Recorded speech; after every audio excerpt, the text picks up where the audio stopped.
Last time we talked about lines and angles, and you're basically saying, okay, what does that have anything to do, or why do I need to learn the different types of lines and the different types of angles?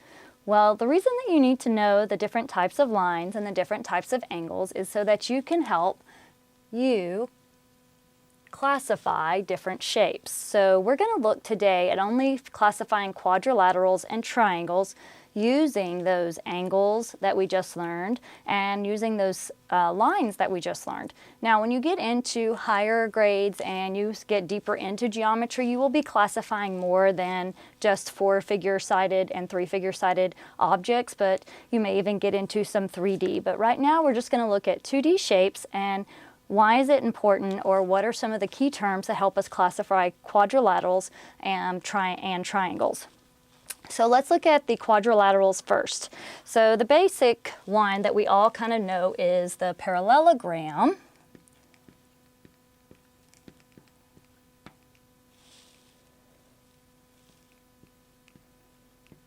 And basically, the parallelogram just means that it has two sets of parallel lines. Now, what that means is the two sets are very important because a square has two sets of parallel lines, a rectangle has two sets of parallel lines. So when you go back to it, a square, a rectangle, a rhombus, there are several things that can be also classified as a parallelogram because it does have two sets of parallel lines. So that's very important to start off with. A parallelogram, just know that it has to have two sets of parallel lines.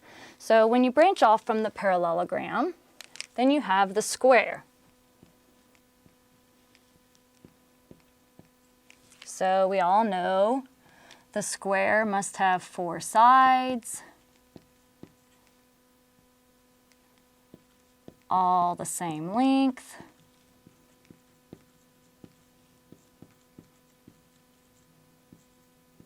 and four right angles. So to classify a square, we've got to have four sides. Normal, quadrilateral, square, first thing that comes to our mind, has four sides. All sides are the same, but they also have four right angles. And again, a square is considered a parallelogram because it has four sides and it has two sets of parallel lines. Also the rectangle.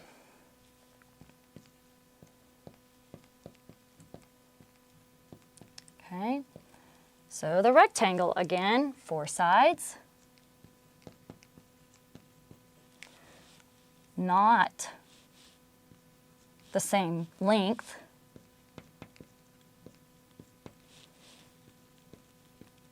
but four right angles, and I'm going to say two sides are the same length.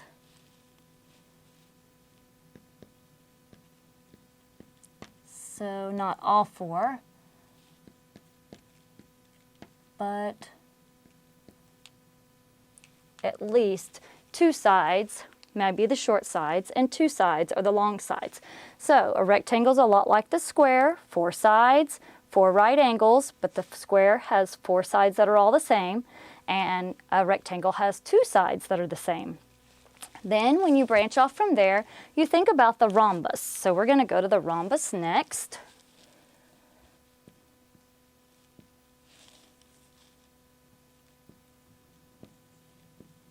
And the thing about the rhombus is it does have four sides. All sides are the same.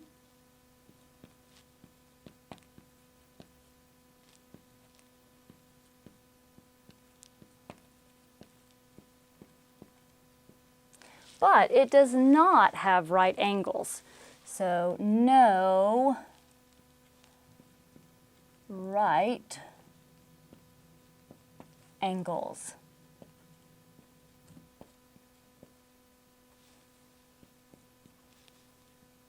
And that's kind of important to remember on the rhombus. So these all fit under the parallelogram. You've got your square, your rectangle, and your rhombus. And there's many more, but those are the only ones that we're going to focus on at this time. But the square has 4 sides, rhombus has 4 sides, rectangle has 4 sides. That fits them all under the quadrilateral category. There's a couple of things that are different. Square and rectangle have right angles, but not all sides are the same length. The rhombus, all sides are the same length, it's tilted at a different angle. So, sorry for Miss Dyer's drawing, it may not be exact, but you can see if you look at the rhombus, you've got 2 acute angles, and then you've got 2 obtuse angles. So your angles are not, they're just at a little slant, so that causes them to basically not be right angles. And that's what separates the rhombus from the square. And that one that kind of stands over here in the middle, I kind of call it the loner. It's the trapezoid.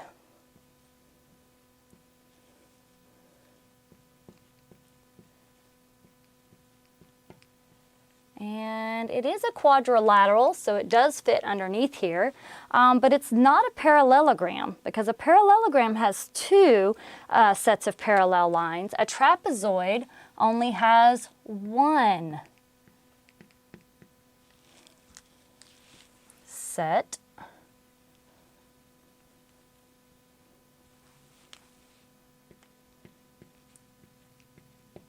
of parallel lines. So that's what separates it from the parallelogram. It does have 4 sides.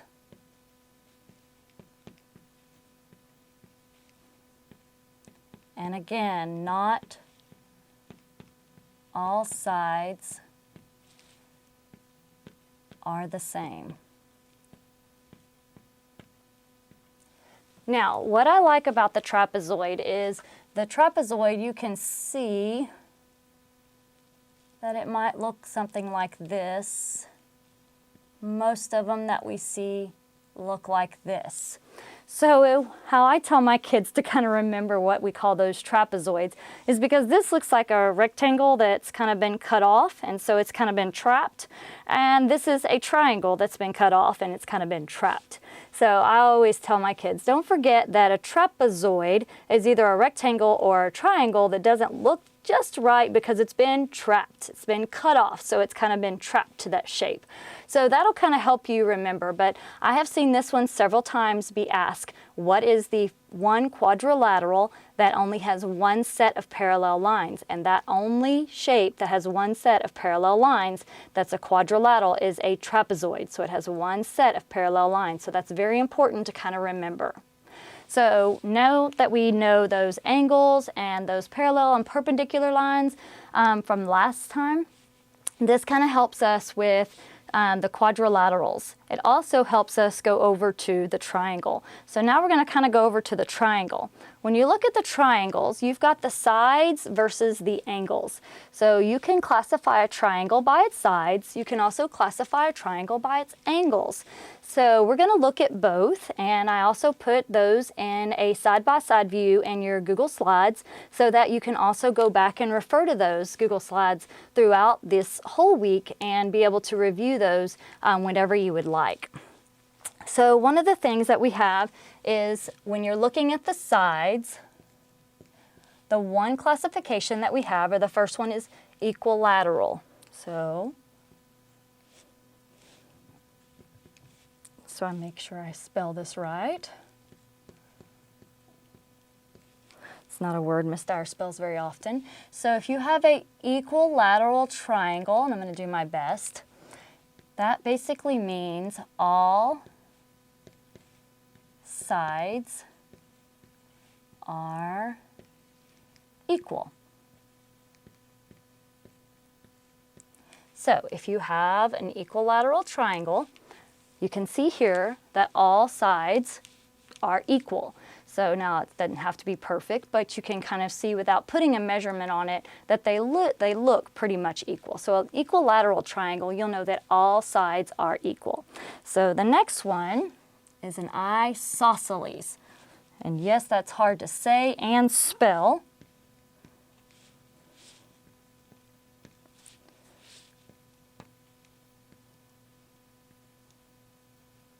So an isosceles triangle has two sides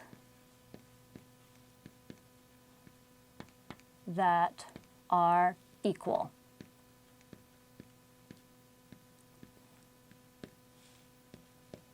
So on an equilateral, all three sides are equal, and in isosceles, two sides are equal. Now if you see, this one kind of starts with an I, and so I always tell my kids, if I flip it upside down, it kind of reminds me of an ice cream cone.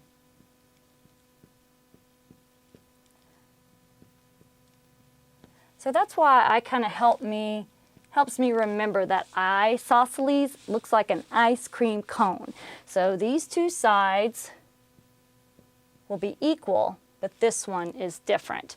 And I forgot to say that you might see these little symbols, and those two little hair-like symbols on your shapes also help you to classify them as equal, especially when you're looking at a worksheet or in your math book and you can't really see if they're equal or not without pulling out a ruler. So a lot of times they may give you a hint saying that those two little hair-like things mean that they are equal, kind of like an equal sign.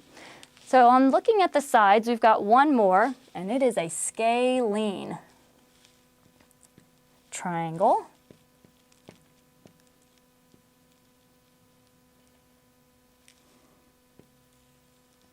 And a scalene triangle basically means no sides are equal. So big hint there. A scalene means that no sides are equal. I say it's like the oddball of the triangles. There's nothing unique about it. It will tell you that a lot of times it does have an obtuse angle, but it doesn't necessarily have to have an obtuse angle because it can have acute angles, but all three sides are the same. So, are different. So it just look at it and be able to tell if they're not equal in any way, then you know it's a scalene, which means no sides are equal. So now let's look at the triangle and classifying it with the angles. Now, in the last video, we talked about the different types of angles. We have the right angle, we have the obtuse angle, and we have the acute angle. Well, that's basically all it is with classifying triangles. So if we're going to start with the right triangle,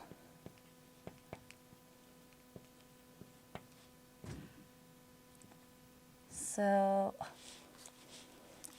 I would draw it correctly. So if you have the right triangle, you're going to have a right angle. So it must have one right angle.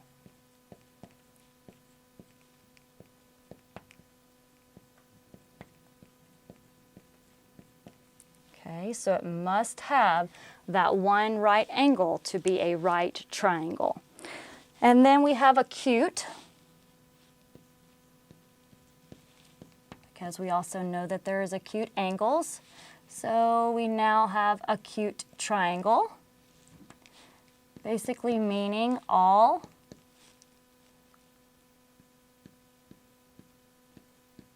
corners or angles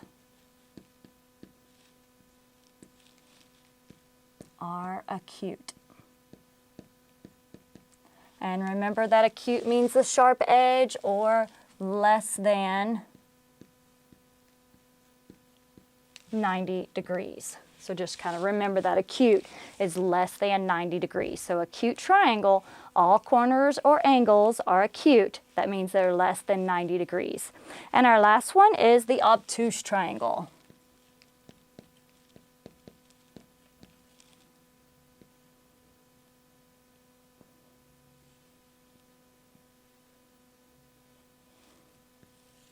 And an obtuse triangle, basically you should have one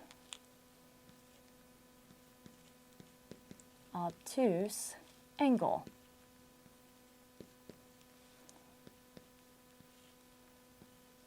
So on an obtuse triangle, you've got to have one obtuse angle. Most of your obtuse triangles are going to have the other two angles acute. Same thing with the right.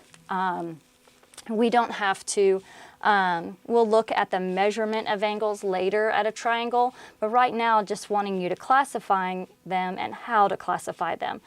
So this is kind of a broad spectrum of classifying shapes. The only ones I want you to focus on are the quadrilaterals and the triangles. We will review more on the angles and like what size the angles are next week, but right now I just want you to focus on classifying them.